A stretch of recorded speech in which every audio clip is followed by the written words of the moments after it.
Hi everyone, welcome to today's tutorial, and in this video I will be talking about the clip masking tool. The clip masking tool is one of the most interesting tools that I've worked with so far because it actually helps you to insert a certain pattern inside your illustrations.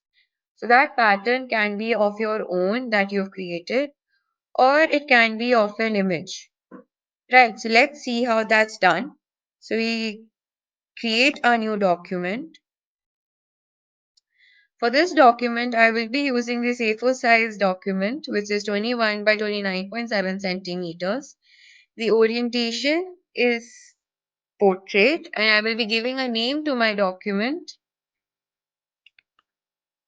clip masking tool. So feel free to use any of these documents provided by Adobe Illustrator, or you can customize it even further by providing in the values in the width and the height option right here. And let's begin.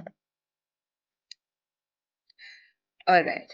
So before I begin with the clip masking tool, I would like to remind you all to make sure that the Essential Classic option has been switched on from this drop-down box below. Then only you will be able to access all these tools right here on your screen if you can't. Right. So I'll start by making one pattern, which will be the polka dots, since it's the easiest to make as well. So we go over here to the shape tool and I click on ellipse. So I'll start by making a really small circle like that. And I will also change the fill of my shape to dark blue. So you can use any of these preloaded colors as well. That's up to you. Right. Let's also make multiple copies of this circle by selecting the circle and by holding on to the Alt key and clicking and dragging a circle like that. So now we make another copy of it. We can do the same thing by clicking on the Alt and making multiple copies, as many as you like. Right. So we can keep going on till we get a substantial amount. Like about, and I think that's enough for now. So let's make another shape. Let's take a polygon tool. And I will also remove the fill by clicking on this none box right here. Okay. So I'll click and drag my mouse to make a polygon like that. Okay, good. So I'll select. So now I have to I'll also move this polygon a little. Okay.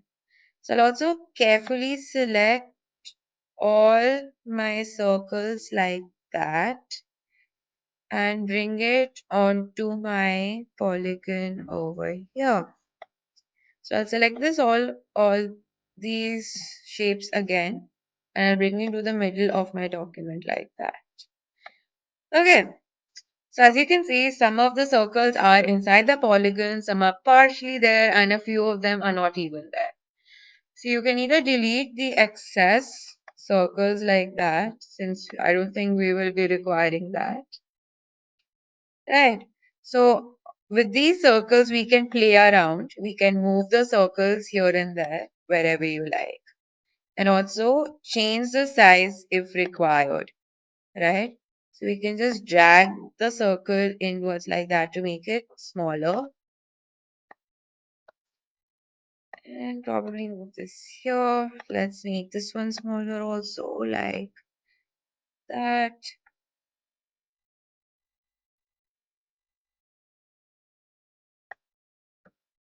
Also make this one smaller. Probably bring it over here. Okay. So once that's done, I'll select the entire thing again.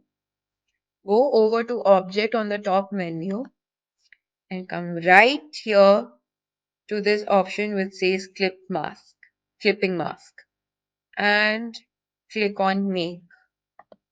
So when you do that, as you can see, the pattern automatically gets fit inside the polygon like that. So now you can also minimize the size of the shape like that, or even rotate it. Nothing is going to happen to the pattern that you have made. It's going to permanently stick like that. And there you go. So this was one way of doing it.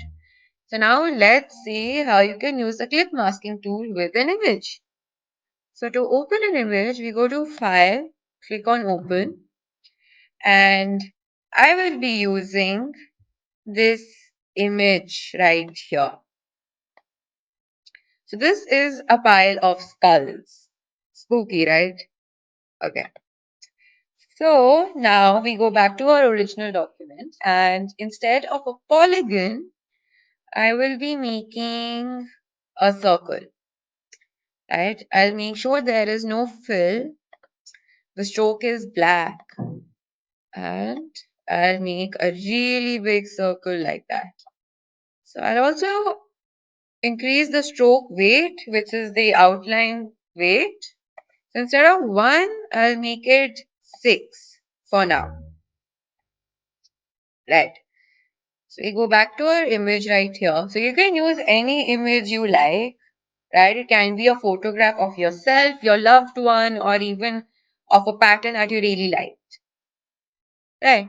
So we click on this image and drag it to our original document right here. So I'll make the image bigger like that. Now I need the circle to be in front of this image, right? So to do that, while my image is still selected, I'll right click it, go to Arrange, and click on Send to Back. So now I can see this circle is right in front of this image right here. So I can either reduce the size of the image again because there's like a certain portion I want inside the circle right here.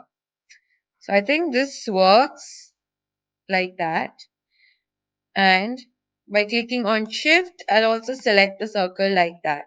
So make sure that the image and as well as the shape are both selected for the clip masking tool. Right. So this time I will be using the shortcut key of the clip masking tool, which is Control plus 7. And there you go. The image automatically gets cropped up inside that circle right there. So of course, I can also add the stroke color of this by clicking on black, or no, it's from here, or just let it be as it is, right? And there you go. So this is the clip masking tool. So with a little practice, you will soon get the hang of it. Right, so now let's also save our document by going to the File option and clicking on Save As.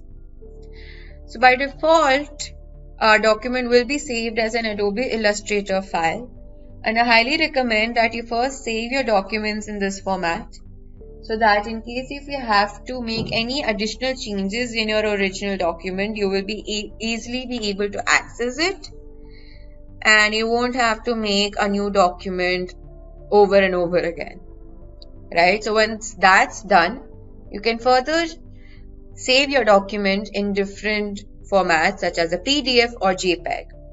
To save it in a PDF format, you just click on this Adobe PDF option right here and then just click on Save right here. Right.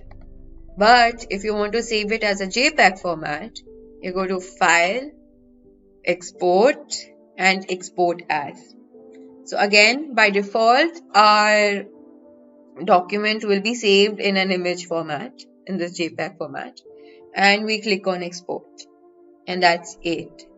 So on that note, I will be signing off. I hope you found this video to be useful, and with a little practice, you will soon become a pro in the clip masking tool. Thank you for watching.